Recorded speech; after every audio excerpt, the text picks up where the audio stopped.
Hello, I'm Isaiah Quintero, and I'm here on behalf of the US to present our political ideologies.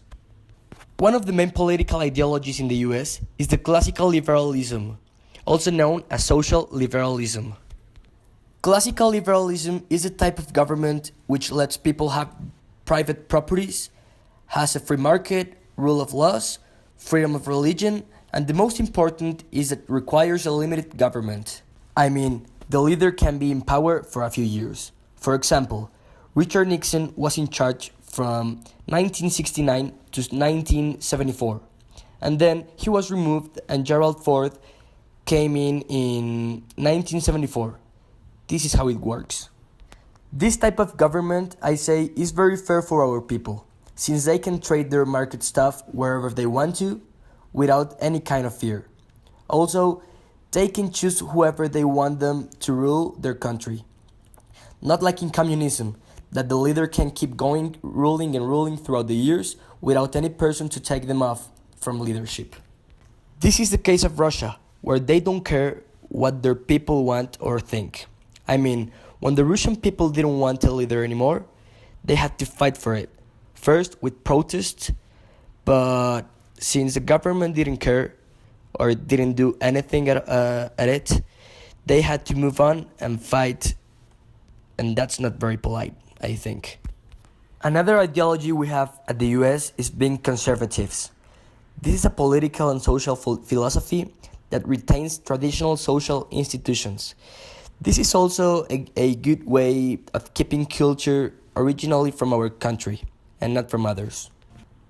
So, as a conclusion, if you don't have this or a similar ideology in your country and you are not happy at all, I invite you to try this ideology and you will see good results.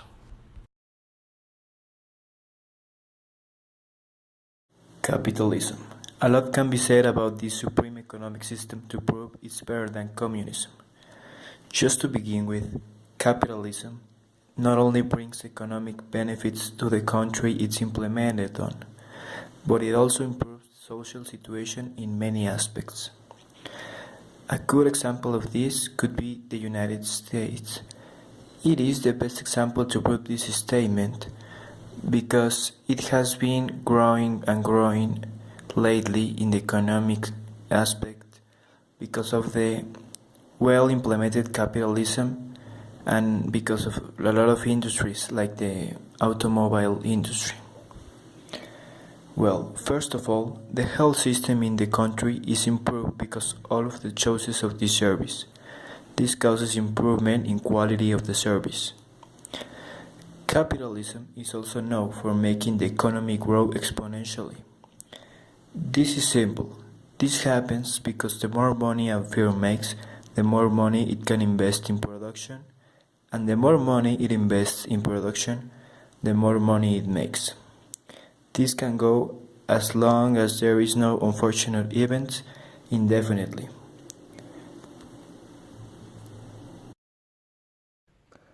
Our country always will fight for the rights of the people. These are the main rights that every citizen deserves: freedom, an opportunity to raise, to have a job they like, and spend on what they like, with the protection from our country. The people are not meant to be forced to follow a dictator they don't want to. You deserve the right to vote. When does a hard work and dedication is bad? I can ask you.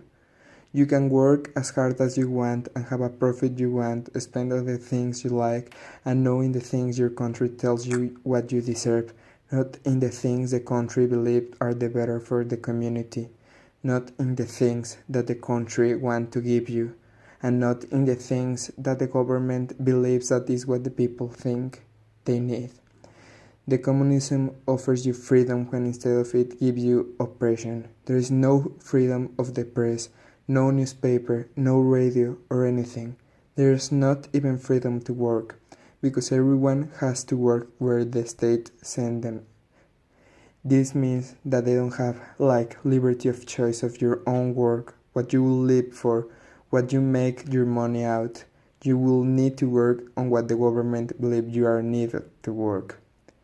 To us, the Constitution defines the framework by the federal government of the United States Our Constitution is the supreme law in the country, is what severs our citizens and regulates the lifestyle of the citizens. Our country called up the Bill of Rights for a greater constitutional protection.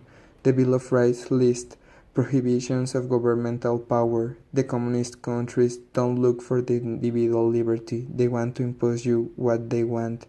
The people has the natural right of freedom of speech and liberty. The United States is completely free to the people and is completely right and justice. On the other hand, the communism doesn't have the same opportunities as the democratic government has.